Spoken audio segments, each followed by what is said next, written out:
Hello, everybody, and welcome. Thank you so much for joining us today. My name is Ryan, and welcome to Central Park. We at the Central Park Conservancy are happy to continue bringing the park to you through a handful of virtual and in-person programs, like our continuing weekly walk series, which we're gathered here to indulge in today. I do want to thank you again for joining us and continuing to support us here at the Central Park Conservancy. Even though a lot of people don't want to come to the park during winter, there's still a lot of beauty to see in the park, and there's still plenty of activities that we can engage in within the park. So on today's weekly walk, Frozen Fun with me, Ryan, on January 18th, 2023, we'll discuss some of the different winter-based activities we can do in the park as we take a walk down from the southern edge near Woolman Rink, eventually ending near the conservatory water area. As we do make our way through the park today, I want to thank you again for helping to support and keep Central Park clean and green. You might know us at the Central Park Conservancy, the nonprofit private organization caring for the park since 1980. Our mission being to preserve and celebrate Central Park as a sanctuary for the pace and pressures of city life, enhancing the enjoyment and well-being of all. As we do make our way through the weekly walk today, please use the chat feature to let us know where you're joining us from. Maybe share a favorite winter activity you've engaged upon here in the park. And if you do have a question, use the Q&A feature. And my colleague Jose will be on the back end answering any questions you might have. I'll also launch just a few visitor polls throughout the walk today and share the results once most people have voted in there. You will also notice transcripts are engaged right now. You do have the option to turn those live transcripts or captions off if you do wish to do so. But as we make our way through the park today, we have a pretty good walk. We're going to be walking about maybe a mile or so, maybe just under a mile, but starting down at 59th Street along 6th Avenue and making our way up to the conservatory water, sometimes called the conservatory lake in the wintertime. And we'll learn a little bit why as we begin our walk down on the southern edge of the park, starting right along 6th Avenue. As we enter the park on this traditional winter day, we can see it's still a little overcast and gray, but unfortunately no snow falling just yet in the park. As we start to head into the park at this area, we can notice some equestrian figures here, both living and immortalized in bronze. As we start to make our way through this area, we pass by some of these very large statues of various South American heroes. As we do pass up a little bit more, we can also notice one of the park's information kiosks. These little kiosks were actually original staples to the park, put along a lot of entrances. During that time, they were often used and kind of inhabited by parkies, or people that would kind of help keep the park rules regulated as well as the use of the park more regulated. Today, these do not have any type of park police in them, but rather typically volunteers or staff of the Central Park Conservancy, using these information booths as a way to provide you free maps for the park, as we can see on the sign, maybe give you some information on the tours we lead if you ever want to join some. As well as, again, help to point visitors in the right direction as they enter this overwhelmingly large 843-acre park. We can notice, though, that these kiosks provide a beautiful little aesthetic to the park, especially in winter when they're topped with snow. What you'll actually notice here is one of the only visitor kiosks we at the Central Park Conservancy don't officially operate. This is one located up near Engineers Gate along the reservoir that typically is operated by the New York Roadrunners organization. But most of the kiosks you see upon entering various areas of the park are operated by us as well as cared for by us at the Central Park Conservancy. Can notice, though, a lot of the, again, beautiful scenery these little visitor centers or little kiosks provide, as well as the activity we can see people engaging upon here. This photo coming from February of 2013 shows some guests cross-country skiing in the park, an activity that becomes popular in a lot of areas, along with what appears to be maybe more of a kind of looks like snowshoeing just a little bit. There's a couple to the right. But we see cross-country skiing really developing over thousands of years. We see just really skiing in general developing about 5,000 years ago, really having its origins in Scandinavia. The word ski actually comes from an Old Norse word, which means stick of wood. Traditionally, these sticks of wood being used for transportation, but over the years, eventually becoming more of a recreational activity. And just because you don't have hills to ski down doesn't mean you can't come to the park and get a little exercise while enjoying the beautiful scenery that you see around. As we continue into the park, We'll make our way a little bit north now, leaving behind this visitor kiosk. Next time you stop in the park, keep an eye out for one, and you might just be able to learn a little bit about that area of the park and get a free map along the way. As we head just north into the park now, we're entering into a beautiful little landscape mixed with a couple different evergreen trees, deciduous trees, and plenty of rock, some of my favorites. And as we enter into the park, we can take this little left and do a little bit of off-roading since there isn't any snow for us to trek through just yet. Walking just up the path, we can walk over this little rock and we can notice something a little bit tropical seeming. We can notice a plant that kind of takes us to more of a maybe nice beach. What we see here is a perennial shrub, which is known as yucca. Yucca. I always pronounce these pretty wrong, but yucca, I think, is typically how it's pronounced. That's Y-U-C-C-A. This is an interesting palmy type of plant and shrub that we can see growing around, getting one of its known characteristics, that evergreen sword type of palm leaf that sticks out from it.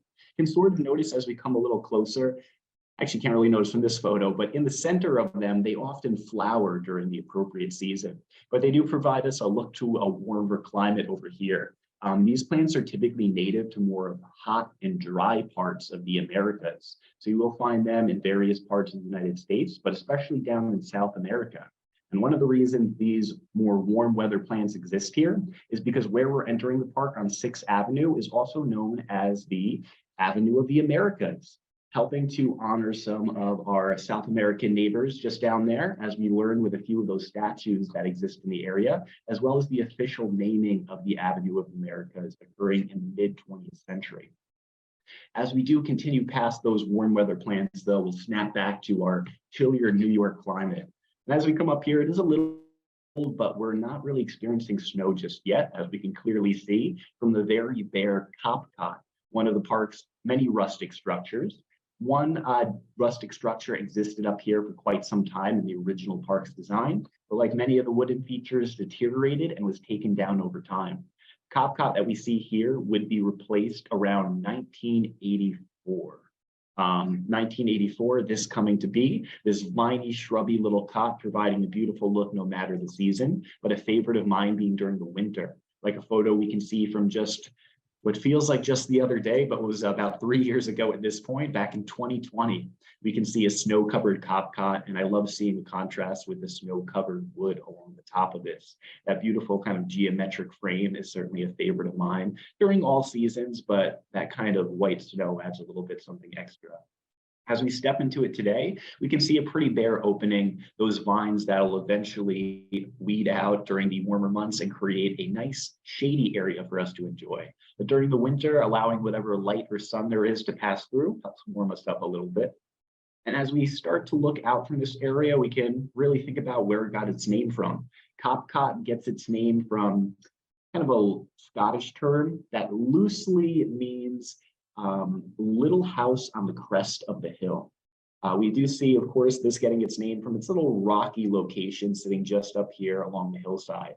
A couple beautiful benches sit along the outside of Copcot. And again, during those winter seasons, we can see a lot of just beautiful scenery. I also love during this winter time when we're able to come out during storms, like one of my colleagues was during 2015 when they took this photo. We can see how those snowstorms make the park look almost limitless, as we can barely really even see some of the paths that are just a few dozen feet away from us in this photo. As we snap back to our less snowy time, we're in a pretty bare time here in Central Park today. I'm looking forward to some snow. I know some people aren't, especially those that might have to do some shoveling. But being a snowboarder, I certainly am looking for some natural snow to arrive. A little jealous of some of our colleagues and friends up in Buffalo that have been getting so much snow. Actually, on that note, I'd like to launch a simple initial poll for you. This poll is a simple one. Does it snow where you live? A lot of people will find probably don't get snow where they live because we've developed such an incredible diverse audience from really around the world. I know a lot of people are joining us from some tropical areas. And a second follow-up to that question. So if it does snow where you live, are you responsible for snow removal at your residence? Meaning, do you have to snow plow, snow shovel, or do you have to take care of that snow? Or do you get to sit back and relax and let maybe the management or the city or property managers handle it? Let everybody vote in that for a little bit and we'll see what the results are. For now, though, we'll just walk a little bit down the path, walking over some of the lovely little rock outcroppings we can find in this area, providing us a smooth little exit down the hill. And while it might look like a slippery rock we have to walk down as we do make it towards the end, we can find just a few little steps in there to make it a little bit easier to step off this rock. And looking back at it, we can enjoy that simple little addition. Those 2 steps provide maybe a step in the right direction or encouraging people to take one of these paths that are less traveled, avoiding that flat asphalt and taking a little bit more uneven of a natural walk up to Kapka. As we continue, though, we can walk a little bit more north now, making our way into the park, enjoying some of the evergreen shrubbery that still exists around here. As we come up, let's take a moment to identify some trees. We certainly love to see some evergreen coniferous species in the park. And a type of coniferous tree we can see here is a hemlock. This appears to be, I would assume, an eastern hemlock. A hemlock being a tree that I wouldn't be able to pronounce the proper Latin name for you, but it's basically a subdivision of kind of a pine tree. Hemlocks do, I at least consider them kind of their own general family or separation of trees. We can notice some adorable little pine cones on this. And you might be wondering, how can we tell this is a hemlock? How do we know this isn't a spruce or a pine tree or something like that? And there's actually a pretty easy way we can identify hemlocks. So hemlocks actually get their name because the crushed foliage is said to smell kind of like that of the non-related plant, poison hemlock. But there is another way we can kind of help to identify it without knowing what a hemlock smells like or without brushing up the leaves. We can actually just grab the leaves and flip them over.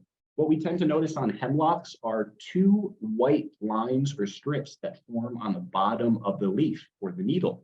You'll notice them pretty clearly here, those little white barrings. That's a pretty easy way to, for example, tell the difference between a spruce tree and a hemlock tree.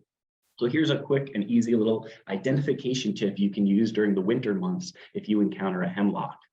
As we leave this area, we can say goodbye to that hemlock and make our way up to a more known area of the park, one that you might have guessed we, of course, have to stop at if we're talking about winter activities. But before we stop there and talk about that, let's end that poll and share the results.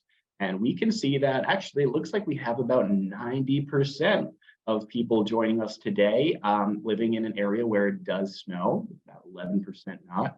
And it's looking like we're seeing about of that number, about 57% of people do not have to worry about shoveling or plowing. So I'm sure some of those people appreciate the snow a lot more. Me living a little bit more upstate New York, definitely have to do a lot of that shoveling. So I love it and hate it at the same time. But look, good to see that a lot of people get to kind of take it a little bit more easier in the winter time and not have to worry about that snow. Not like we're getting too much down here in New York anymore, unfortunately. And on that note, we can actually make our way over towards this famous rink just behind us or just next to us. A little bit over on the side of the path, you can get, of course, a very familiar view of Woolman Rink, a skating rink that would come to the park around 1950. Prior to this rink's development, we of course see in the late 19th century and early 20th century, skating on water bodies like the lake and the pond, which is located a little bit south of this rink in this photo, being the primary water bodies for ice skating. However, at some point in time, we would see these landscapes and water bodies not really freezing over properly anymore in the winter. It's really hazy as to when public ice skating was halted on water bodies like the pond and the lake, but it's believed to be sometime in about the mid 20th century, 40s to 50s or so, generally. We do see Woolman Rink eventually coming and satisfying the need for a lot of course, public ice skating, as well as even competitions, as we see figure skating events held here. But of course, we can still reflect back on ice skating on water bodies like the lake, as well as the pond, which we can see here. I'm actually not sure. I was trying to identify this photo for a while and did eventually learn it is the pond, but it almost looks like conservatory water. I was thrown off by this little structure back here on the side, which I actually do not know exactly what it is just yet. But an interesting photo we can see of a family enjoying skating on the pond. And you'll notice this photo is coming from 1938. So a lot of times we often hear that starting around the 1920s until about the 1930s and 40s is when that ice skating halt really did start commencing. But we can't find a definitive date exactly when it ended. We will see a few pictures and photos like this coming from 1930s that show families that I am assuming are ice skating legally and not just charging onto the lake. But as we travel ahead today, we can keep our eyes open during the present and past for some of these other type of events as we scale up the rock just to our left, which is known as Cat Rock. As we make our way up Cat Rock, a colloquial name given by the patrons of the park who would visit this area, we can start making our way just up the steps and get a little bit of a view of the low-lying area over here. From these areas, we can see just how hilly Central Park is, although it might not seem like it at first, especially as we entered a more mild hill over near Copcot. But from here, we can see how there are some pretty big hills in the park, which means Central Park has always been a great hub for sledding. Sledding, sure, I don't really have to explain what this activity is, but one interesting thing that we can consider, we often probably think sledding's just for fun. That's not necessarily true. I mean, although it is a fun activity, sledding is the basis of 3 Olympic sports. We have luge, skeleton, and bobsledding. So sledding isn't just for kids, and we do see a lot of great hills encouraging people of all ages to come and go sledding in the park. I'm not exactly sure which hill this is, although it kind of looks like one close to the conservatory water where we're walking to. Of course, sometimes sledding does get a little out of hand as some of the hills and maybe berms or jumps that are created do throw you and tumble you around a little bit, as we can see in this photo from 1947. This appears like it might be actually Pilgrim Hill, one of the more famous sledding hills in Central Park still to this day. And of course, after proper snowfalls, you'll see scenes like this, hopefully not too often occurring over there, as well as the addition of things like hay bales for those that maybe stay on their sled and might be careening towards a tree or metal pole to help soften the blow a little bit. But as we hope for some snow, we'll find scenes like this coming up in the future. Sleds like skis originally being used for, of course, a lot of transportation and being found used throughout all different cultures around the world, eventually translating to not only more of official activities like those Olympic ones, but also just plenty of recreational fun.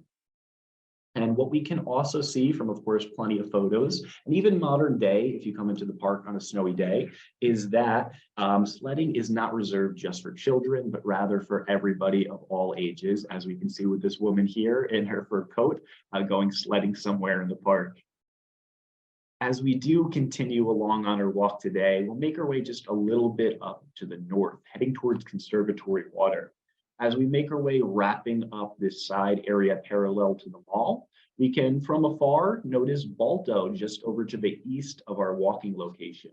Now, Balto, as we may have known from last month when we took a weekly walk and learned about the anniversary of him and about 124 other sled dogs' triumphant journey, probably learned really about all this amazing trip that was done over the Iditarod over in Alaska. Now, Balto and his team pulled a lot of sleighs, and other dogs rather, pulled a bunch of sleighs through this really icy climate. While coming to Central Park might not give you the sight of a sled dog team, it would once give you the sight of plenty of horse-drawn sleighs throughout the park. Horse-drawn sleighing being a fun activity for many people to do during the winter months, converting or rather swapping out your traditional wheeled carriage for, of course, one that just has more of a ski basis for a sleigh, allowing this horse to drag you through the freshly developed snow, providing, of course, a lot of beautiful winter scenery. And we'd see this type of activity being done a lot, especially along paths in the park like the Winter Carriage Drive, a route that extended from about 72nd Street up to about 103rd Street, primarily along the west side of Central Park, providing a beautiful line of different evergreen tree species, enhancing those wintertime sights as one were to take a horse-drawn sleigh through the park. But beyond horse-drawn sleighs and carriages, horses have long been used for some labor in the park. We do see in the past horses, like the ones pictured here, being used for plowing some of the paths within the park. This photo coming from the Byron Company and being from around 1898 shows some of the contraptions used. Hard to make out, but you might notice this kind of looks like a pile of sticks with a chair on top of it. That's actually the plowing device. And the gentleman just to the left of that, he would be the one in operation of these horses. He would sit on that. This part attached to the horse would attach to the plow, and it would pull the whole plow while he's running on top of it along the paths, clearing them of snow. Of course, it seems like a very labor-intensive process for maybe the horses and even just setting up that whole rig, but one that certainly helped clear snow from the past early in the days of the park. Today, of course, our operations staff at the Conservancy is responsible for just about all the snow removal you'll find, as well as even measuring the snow when it falls to report back to weather organizations. We do see a lot of interesting snow-related activity done here in the park that has changed quite a lot over time. As we make our way just a bit north, we'll come up towards our ending locations. And as we make our way up, we will pass by a very famous landscape, one I'm sure we know, coming up towards the Bethesda Terrace area.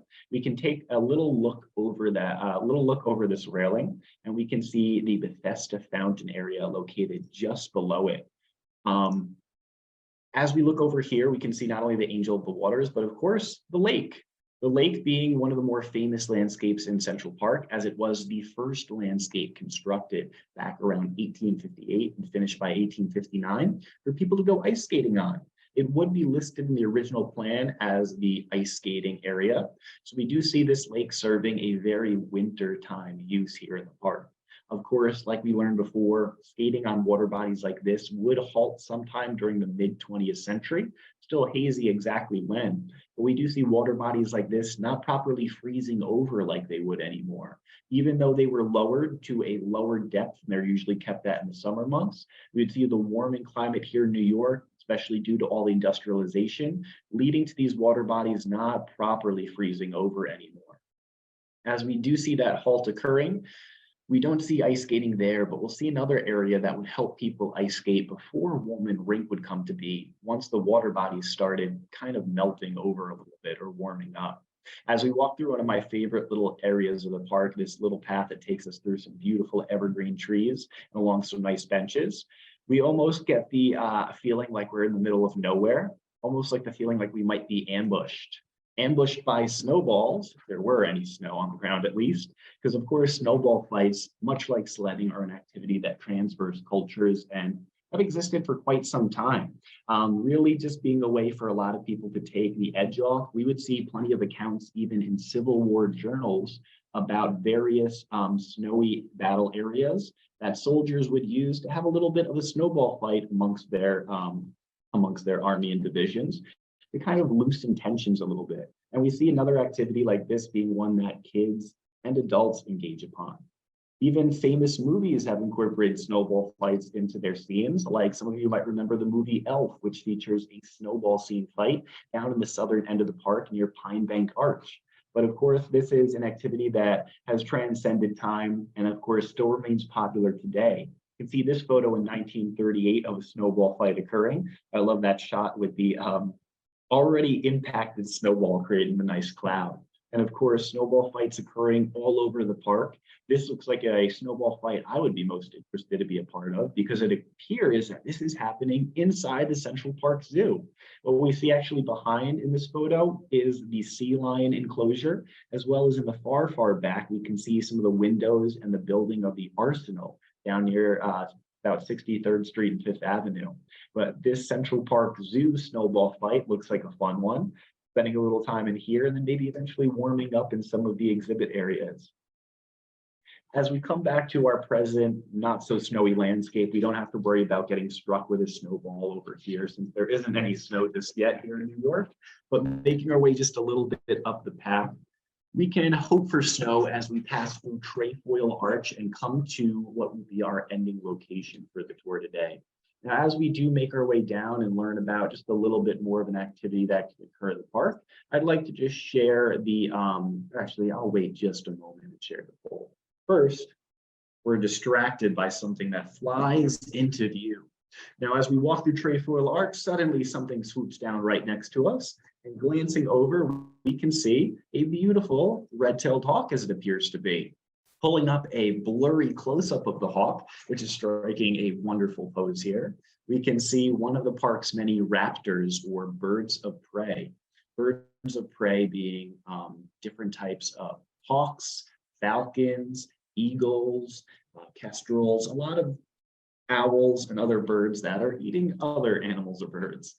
We do see red-tailed hawks being amongst the most common. They're also some of the largest that you'll find in North America and a very prominent visitor to Central Park. You may even remember some of the famous New York City hawks that have lived here, like Pale Male, who stops and regularly live nearby the conservatory water.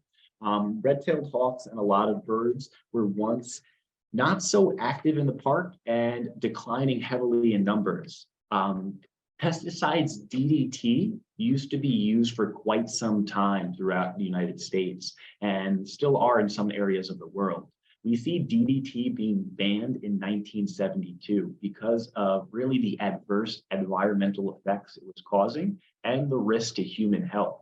One of the most, I think, disturbing effects of DDT was the softening of the membranes of shells within a lot of raptor populations, meaning hawks, falcons, and even bald eagles were declining. An interesting statistic is that before DDT was banned in the United States, there were about 417 known bald eagles in existence in the lower 48 states. Today, there's over 5,000, as we see, actually even more than that. 25 years later, around the 2000s, there was noticed to be upwards of about 4,000 to 5,000. And that number is currently growing today, thanks to the use of less harmful pesticides. And of course, plenty of area for these incredible birds, bald eagles included, to spread their wings and nest. We do have an incredible population of bald eagles in the park, not in the park today, but in New York State today. Many that live along the Hudson River, along with Osprey, and plenty that live up near New York City's water source, the Ashokan Reservoir. Keep your eyes open. You might just see, especially as colder weather comes in, the Hudson freezes over, more bald eagles making their way down to areas that they're normally spotted in, like Riverside Park, which is a very common one. As we come towards our ending location, I do want to share a last poll for you. So this one, going on some of the activities we saw in the park today that can be done in the snow and pretending it was a snow day in Central Park. I want to know, if it was a snow day in Central Park and you were in your youth or your adulthood, you can pick whichever one you like, during a blizzard, where would you most likely be found? Would we find you engaging in a snowball fight? Zooming down a hill, maybe? Would you maybe be creating a snowman somewhere? Maybe you'd be inside, nestled up, drinking some hot chocolate, which I did not include on there. If you do have another option where you would be, I'd love to hear that if you write it in the comments. But I'll let everybody vote in that as we come to our ending location, the conservatory water. This water body probably best being known as the model boat pond, because during the warmer months, we do see model boats being sailed in here, as well as this being a location for a lot of children type books like Stuart Little, who would live in this water body. Although boats are banned during this time, we sometimes can see other activities being done here. We do see the Curbs Boathouse today being the storage center for their boats, as well as providing a little cafe where one can get a warm beverage to warm up before continuing their exploration here in the park. Today, no boats will be seen here, and you will instead see ice ladders surrounding this water body in other areas of the park. These ice rescue ladders are things that we hope don't have to be used, but if the ice does freeze over enough where people decide to walk on it, but not enough to support them, these can help prevent multiple people going in the water or make it easier for someone to get out of a deeper frozen water body. You'll notice about 100 or so of these ladders throughout the park. And I always find it to be really fun to, throughout the year, look for ladder number 1. I believe now this is permanently ladder number 1 at the Conservatory Water, but for some time it would switch up a little bit. So it was kind of a fun challenge trying to find ice ladder number 1. We can see that existing just over here on the northeastern corner of Conservatory Water. You also will notice that there is a walkway leading people into the water, and that's not to encourage those ice ladders to be put to use, but rather to maybe support ice skating on this water body. Because as winter approaches, this water body is lowered to the depth of about a foot, foot and a half. We actually usually keep lowering it lower and lower in the hopes that it will freeze, because if it does freeze, this will be used for ice skating. As we can see here in 2014, no ice skating was occurring here as this group of tourists tries to check it. We oftentimes don't really see this freezing over anymore. But if this freezes over with at least 6 inches of ice, it will be opened up and allow public ice skating to commence here. Although this is an activity we don't see occurring as much anymore, it was a common occurrence back throughout the 20th century. You can see a photo here of 3 girls ice skating on what the caption reads as the pond, but which is actually, as we can see over here, conservatory water. This conservatory water area that we can also enjoy, again, which served as a very special ice skating spot for quite some time. The reason being is because during the winter months in the 20th century, we mentioned we would start to see water bodies warming up and not freezing over properly anymore. So we eventually see halting occurring on skating on the lake and the pond.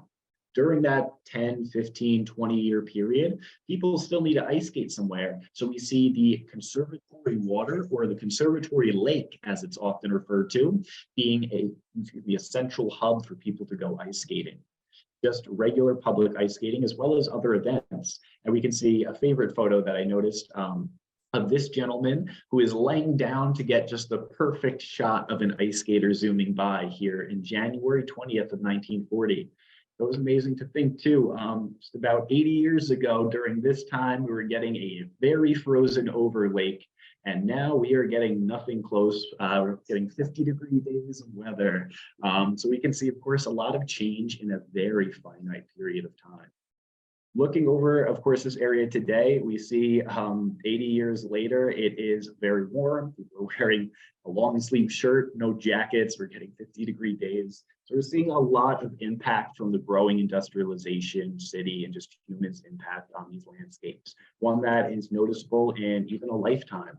And of course, these landscapes once froze over and supported a lot of events to occur here. Once we see halting of ice skating on water bodies, these will become hubs for ice skating as well as competitions, like a lot of speed skating. What we can see here are the annual Silver Skates races that were held in conservatory water.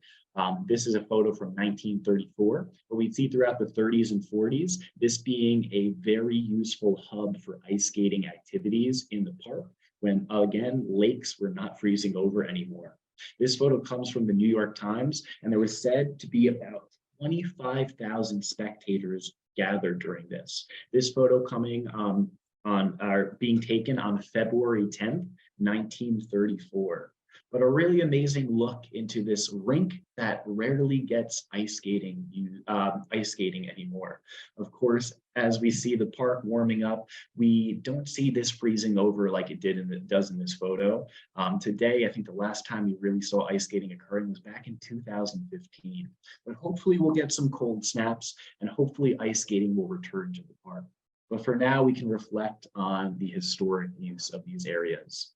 As we come to the end of our tour here at Conservatory Water, I want to thank you for joining us and again, supporting us here at Central Park Conservancy. We do have plenty of other available walks here, and I see my slide to tell you about one of them did not work here. We do have a lot of new tours coming up, like one I'd like to plug called our Activism Tour. A really amazing tour that just launched the other weekend and will be continuing for a few more dates throughout February and late January. You can find those dates in the chat as my colleague Jose will drop the link for our activism tour in there. Beyond activism, you can also find our new geology tour, which is launching tomorrow and continuing for, again, a few days throughout January and early February. So we do encourage you to join us on more walks through the park, both in person and virtually. But we do want to thank you for joining us today. Thank you for participating in our polls, which I'm just remembering to end and share the results of. And we can see a lot of people, of course, going on the steepest hill to do go sledding on. A lot of people may be putting a twist on a snowman or snow creation in the park. Surprised to see not too many people ice skating, but certainly a lot of people enjoying a nice walk, a nice snowy carriage ride, maybe doing a little bit of curling, as I see a few people voting on that, as that was another activity to occur here in the park. But a lot of fun to be held in Central Park. And I appreciate everybody voting and writing in. We're going to look through some of those chats. I'm excited to see what people wrote for some of their answers there. But thank you again so much for joining us and for hopefully learning a little bit about the many winter activities we can do here at Central Park. From all of us here at the Central Park Conservancy, stay safe, be well. We'll see you soon. Bye, everybody.